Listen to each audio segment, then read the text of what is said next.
letters AD, BC, CE and BCE written next to the year number. But what do these labels mean, and why do they matter? This video will give you the answers to these questions, plus more. So let's begin. First of all, let's gain an understanding about why these labels exist. Every year in history has been assigned a number. For example, the year at the time this video was made is 2019. But where did this number come from? Well, in Europe during the Middle Ages, it was decided that in order to assign numbers to each of the years, they had to start counting from a single point in time. It was obvious that if you started at a single point, you could then number every event in history based upon how many years there were between that event and the chosen starting point in time. For example, I could use the year that you were born as a single reference point.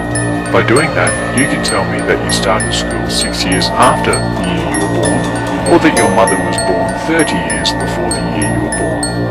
However, since the decision to number all the years was made in Europe during the Middle Ages, they decided that the single point in time they would use to measure everything would be the event they considered to be the most important event in human history, the birth of Jesus Christ.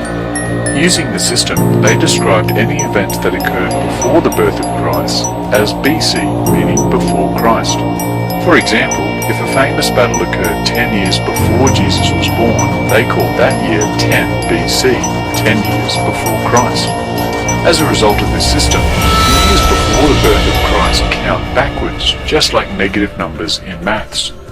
For example, they could talk about an event that happened 1 year before Jesus was born, or something that happened 10 years before he was born.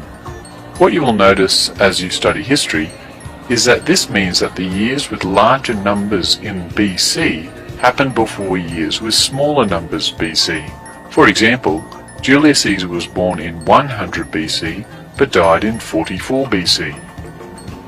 That explains the abbreviation BC. Now let's look at AD. For all the events that happened after Jesus' birth, they use the letters AD, which is the abbreviation for the Latin phrase Anno Domini, which means Year of Our Lord. The Lord in this phrase is referring to Jesus. For example, if a king was crowned 800 years after the birth of Christ, the year is called AD 800. In fact, this is how we get the number of our current year.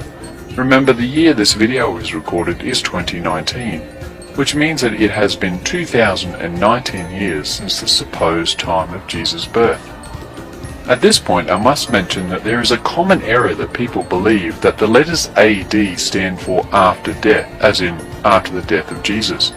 However, you can probably spot the problem with this.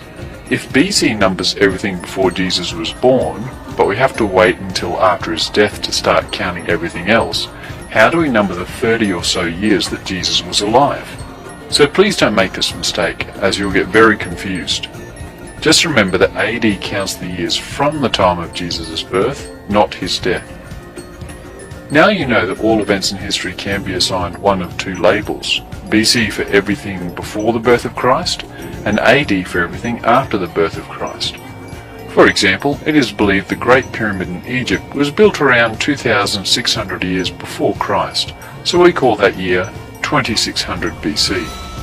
In comparison, the Colosseum in Rome was built about 80 years after the year Jesus was born, therefore we call this year AD 80. There are three things to note. First, when writing the years BC, the letters are placed after the number of the year, while for the years AD, the letters are placed before the number of the years. Secondly, you will often see years written without an abbreviation. For instance, we write the year 2019 without either AD or BC. If there isn't a letter next to a year, it's most likely AD, as people tend to save time by leaving it out. The third thing to note is that there's no year 0 in this counting system. The year before the birth of Jesus is labelled as 1 BC and is followed immediately by AD 1, the first year of his birth. So what about the letters CE and BCE? Well, these two abbreviations are relatively new. For the last 1,500 years, most people simply relied upon AD and BC to number years.